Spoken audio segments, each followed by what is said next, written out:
नीलम परी के चेहरे का रंग फीका पड़ गया। वो जाकर भी मुस्कुरा न सकी। आपको हक हासिल है। वो रुख फेर की, मबादा आंखें चलक ही ना पड़े। जहां सैब ने बगौर उसके तासुरात का जायजा लिया, शायद वो रोना चाहती थी और उसके सामने आंसू बहाने से कतरा रही थी। जुल्म किया है तुमने मुझ पर, मेरे दिल पर। शिकवा उभरा। कह तो रही हूँ, सजा दे दीजिए। वह नौस नजरें झुकाए मुंह फेरे खड़ी थी। अब से तुम्हें रोजाना होगा, यही सजा है तुम्हारी। उसने बेयकीनी से उसे देखा जो अभी मजीद कुछ कह रहा था। और कल से तुम सुबह होगी। उस वक्त हमारे हमसायों का पालतू कुत्ता जाकर कॉलोनी में पहरा दे रहा होता है। तुम्हें देखेगा तो शोर करने लगेगा और मैं नहीं चाहता कि हमारी मुलाकात में किसी किस्म की कोई बदमज़गी हो। वो घूमकर उसके सामने आता अपनी जिंदगी में उसकी अहमियत जता रहा था। नीलम परी आंखों में नमी लिए मुस्कुरा दी। उसके पास शुक्र अदा करने के लिए लफ्ज नहीं थे। जहां सेब ने गोया उसे नई जिंदगी की नवीद सुना दी थी, उसके दिल में हजारों फूल खिले, सैकड़ों कलियां चटकने लगी। मोहब्बत अपनी तमाम तर मजबूती के साथ जूं की तू मौजूद रही। वह अब रोज सुबह का सूरज निकलते ही जहां सेब के ऑफिस जाने से कबल उसके कमरे की खिड़की से अंदर आती और कुछ देर उसकी दिल फरेब रफाकत में गुजारने के बाद वापस परिस्तान लौट आती। लेकिन फिर शहनशाह को उसकी भनक पड़ी तो उन्होंने उस मोहब्बत का मकबरा बनाते देर न लगाई। ये एक ऐसी कब्र बन गई जिस पर नीलम परी को फातिहा पढ़ने की इजाजत भी नहीं थी। और जहां से उसे तो रुई की मानी धनक कर रख दिया गया था, वो तो पहचानने के काबिल भी न रहा था। शहराम, उसके सीने से सर टिकाए सनाबुल ने पुकारा। वो मुतवज्जा ही तो था। तुम्हारी फैमिली में कौन कौन है? उसके इस अचानक और बेवक्त सवाल ने शहराम के लबों पर मुस्कुराहट बिखेर दी। क्यों? वो पूछे बिना न रह सका। वैसे ही पूछ रही हूँ। वह सर उठाकर बोली, सिर्फ एक भाई है। उसने कहा, उसका नाम क्या है? सनाबुल को इश्तियाक हुआ। यकीनन शहराम की तरह उसका नाम भी खूबसूरत और नायाब होगा। बाकी शहराम के काम के मुतालिक तो वह जानती ही थी कि उसे कोहे काफ परिस्तान और जमीन की सैर करने के अलावा कोई काम नहीं था। यकीनन उसका भाई भी यही सब करता होगा। हम उनका नाम नहीं ले सकते। शहराम के साफ इनकार पर सनाबुल ने घूरा तो वो मजीद वजाहत करते हुए बोला, अगर हम उनका नाम पुकारेंगे तो वो यहाँ आ जाएंगे और हमारे साथ साथ तुम्हें भी जान से मार देंगे। ये सच था कि शहनशाह का नाम लेते ही वो हाजिर हो जाते थे और अगर कभी हाजिर ना भी होते तभी उन्हें मालूम हो जाता था कि उन्हें किसने कब और कहाँ बैठकर याद किया है। जलात हैं क्या? उसकी आंखें खौफ से फैली। ऐसा ही समझ लो। वह मुस्कुरा दिया। मैंने सुना है कि जिन्नात कई सौ साल तक जिंदा रहते हैं। क्या ये सच है?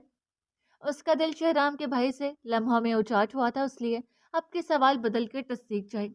तुमने ठीक सुना है। बिला तरद्दुद कबूल किया क्या? फिर इस लिहाज से तुम्हारी उम्र क्या होगी? वह मासूमियत से दो बदो सवाल पूछती सीधा उसके दिल में उतर रही थी। 300 साल। वो बिला तामुल बोला। हैं? इधर सनाबुल की आंखें फटी की फटी रह गई। इससे पहले कि वो इतनी ऊंचे दरख्त से नीचे आन पड़ती, शहराम ने उसे थाम लिया था। जी, हम आपकी माँ बाप, दादा दादी, परदादा परदादी, उन सब से बहुत बड़े हैं। हमने उनका बचपन देखा है। पिछली कई दुहाइयों से हम जमीन पर आते जाते हैं। ये अलग बात है कि जब से तुमसे मिले हैं तब से रोज आने लगे हैं। और तुम हमारे सामने एक नन्ही सी बच्ची हो। 20 साल, यही उम्र है ना तुम्हारी? वो बड़े शौक लहजे में उसे बता रहा था। सनाबल का मुंह खुल गया। वो बगौर उसे सुनती किसी भी बात पर यकीन करने के काबिल नहीं थी। मुंह तो बंद करो। शहराम ने उसकी थोड़ी के नीचे 4 उंगलियां रखकर उसे ऊपर को झटका दिया तो सनाबल का निचला होंठ ऊपरी होंठ से जा मिला। तुम तुमने उन सब का बचपन देखा है? वो हैरत की फरावानी से बोली तो वो सर हिला गया था। अच्छा, फिर मुझे बताओ कि मेरे पेरेंट्स कैसे थे? उसने किसी कदर जोशो खरोश से पूछा था। तुम्हारे वालिदैन खूनी हैं, ने जताते हुए अंदाज से कहा और यकलहत सनाबुल का लगा जैसे वो उसने ऊंचे दरख्त से जमीन बोस हुई हो। क्या? मैं नहीं मानती। वो एक पल में रुहान से हुई। ना मानो। उसे मुतल्लिक परवाह नहीं थी। शहराम, तुम झूठ बोल रहे हो। वो बहस पर उतरी। शहराम जानता था कि वो जज्बाती थी, उसके लिए ये बात हजम करना हासा मुश्किल था। हम झूठ नहीं बोलते। सच्चाई टपकाता सपाट चेहरा। सनाबुल एकदम ही फूट फूट कर रोने लगी। उसने कब सोचा था कि उसके वालिदैन ऐसे भी हो सकते हैं। वो तो यहाँ इंजॉय करने आई थी, मगर शहराम ने ऐसा इंकशाफ किया था कि उसकी पूरी हंसी डोल कर रह गई थी। काश उस बात पर पर्दा ही पड़ा रहता। जब वालिदैन के गुनाह औलाद के सामने खुलकर आते हैं तो औलाद जिस तकलीफ से गुजरती है उसका अंदाजा खुद उसके वालिदैन को भी नहीं होता। अरे रो क्यों रही हो? सनाबुल, वो बौखला गया। तुम झूठ बोलते हो। उसने हलक के बल चीख कर कहा। शहराम कहकर पछताया।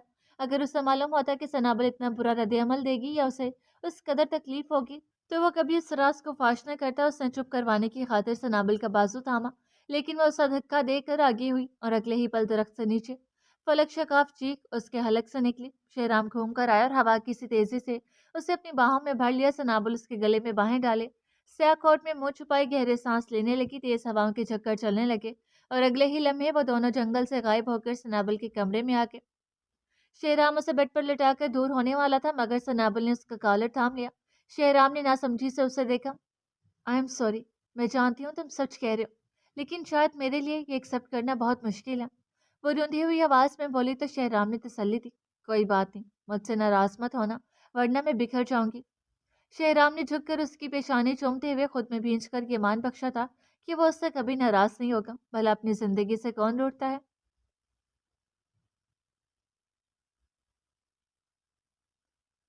शहनशाह जिन्नात अपने सुरमई तख्त के सामने चकराते मुट्ठियां भींचते हुए बैठे थे।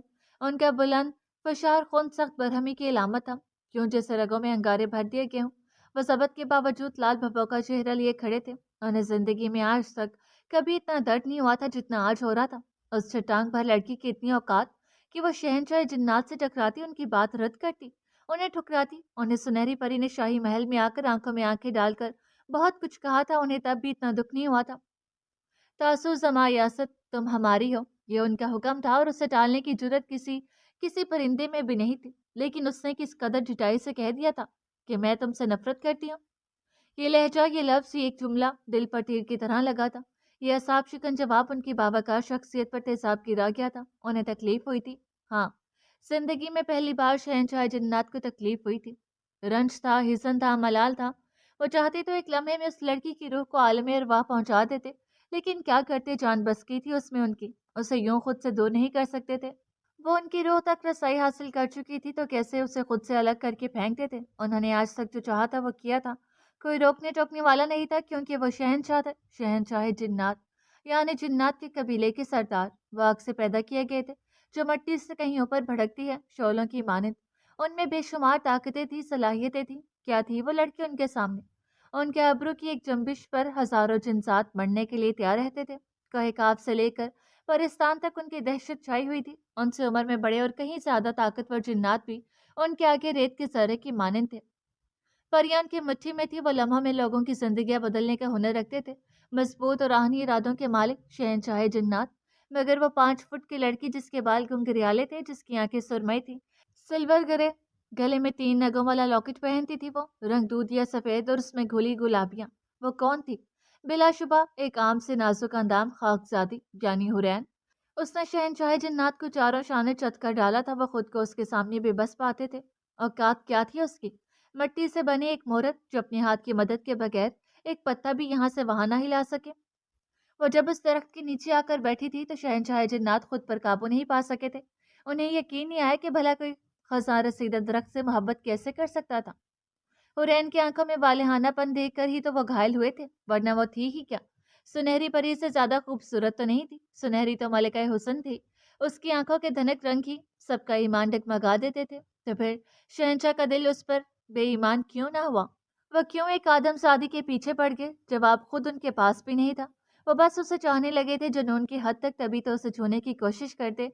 उमर का हाथ तोड़ दिया था, प्रोफेसर अजीजुर रहमान के ताया को मौत की नींद सुला दिया था, और अब हुरैन के बदन पर कब्जा भी जमा लिया था।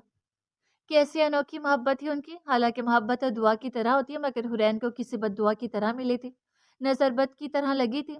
उसकी चहचहाहट, मुस्कुराहट, चौखियां, खूबसूरती और जिंदगी का सुकून सब उड़ाकर ले गई थी। ये मोहब्बत कैसे जालिम आंधी बनकर उतरी थी हुरैन पर, शहनशाह जन्नात की मोहब्बत। अलबत्ता वो फैसला ले चुकी थी कि किसी सूरत हार नहीं मानेगी। वो लड़की चाहे जितनी मर्जी मजाहमत करे, वो किसी कीमत पर उससे दस्तबरदार होने वाले नहीं थे।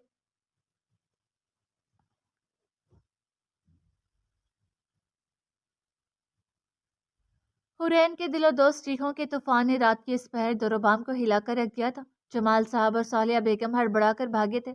सनाबल भी शहराम से अलग होकर उसके कमरे में दौड़ी चली आई थी। हुरैन का दाहिना गाल झुलस चुका था, मगर कैसे, ये ना वो बताने के काबिल थी और ना ही कोई ऐसा सिरा हाथ लग रहा था जिससे मालूम होता। उसकी गैर होती हालत के पेश नजर फौरन से पेशतर जमाल साहब उसे अस्पताल लेकर गए थे। वार्ड में डॉक्टर्स की दौड़ें लग गई थी। हुरैन की चीखें और बैन थमने का नाम नहीं ले रही थी। इब्तदाई तिबी अमदाद देकर उसे नशावर अद्वियात के ज़रिए असर गहरी नींद सुला दिया गया था। صالحہ بیگم اپنے سلیقہ شعار کم کو اور صابرہ بیٹی کی ایسی حالت دیکھتی کام کر رہ گئی تھی۔ حورین کے تاثرات بتاتے تھے کہ وہ کس قدر تکلیف میں تھی۔ جمال صاحب بھی اس واقعے پر جتنا حیران ہوتے کم تھا۔ سنابل مسلسل رو رہی تھی کہ جبکہ شہرام کہیں غائب ہو گیا تھا۔ اس وقت اسے اس کی سب سے زیادہ ضرورت تھی، مگر وہ اسے تسلی کے چند حروف بخشنے کو وہاں موجود نہیں تھا۔ کئی دن گزر گئے تھے مگر وہ ہسپتال میں زیر علاج تھی۔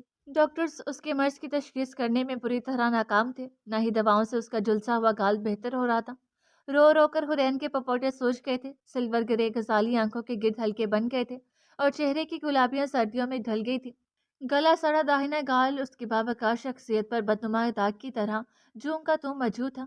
اس میں اب جو تبدیلی آئی وہ پہلے سے بھی بدتر تھی۔ گھنٹوں ہسپتال کے بستر پر گمسم لیٹے رہنے کے بعد وہ اچانک چیخنے لگتی تھی۔ اس دوران اس کی مترنم اور شیریں آواز کسی بھینسے کی ڈکرانے جیسی ہو جاتی تھی۔ ڈاکٹرز بھرپور تعاون کر رہے تھے لیکن اس کی طبیعت میں کوئی سدھار نہیں تھا، لہٰذا تنگ آ کر اسے ڈسچارج کر دیا گیا۔ جاری ہے۔